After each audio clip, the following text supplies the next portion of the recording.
Se me cortó el video, pues ya son las 12. Miren el muñeco todo bonito.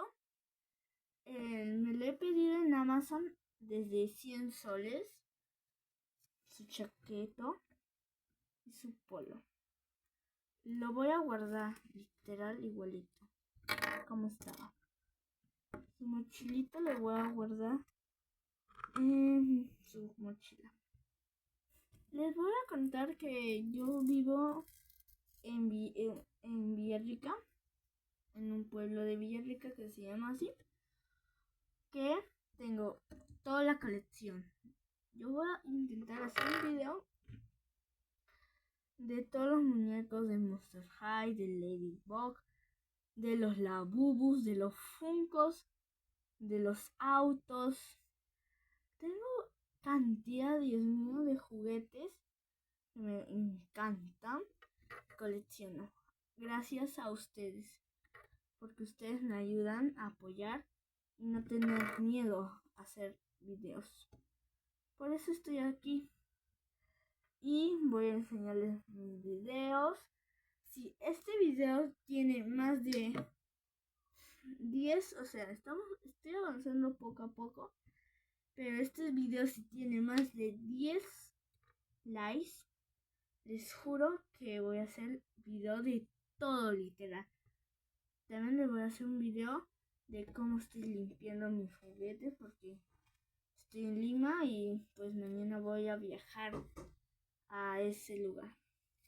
Y ya voy a terminar este video para ordenar mis maletas y todo esto.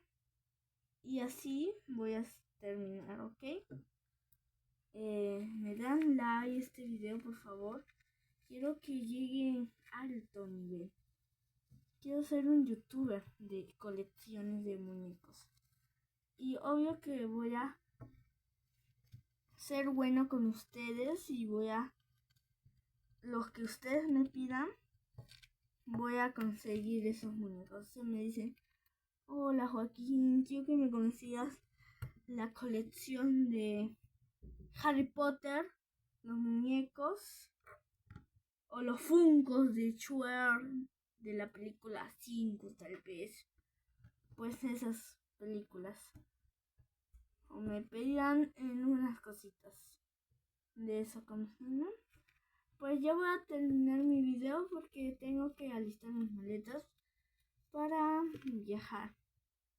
Pues obvio que no me voy a olvidar de ustedes hacer el video de cómo del video, pues de ese video para hacerte las colecciones, ¿ya? Y acá está Claudine con su mochilita.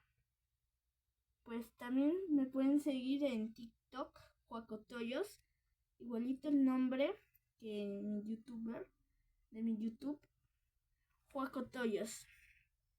Hay bastantes Juacotoyos, pero va a salir una foto mía, así en un espejo, y ese es mío, ¿ok? Ya voy a terminar. Y así queda mi colección de Monster High. Ay, también no tengo a él nomás. Tengo a su hermana, Claudine. Hasta luego. Adiós.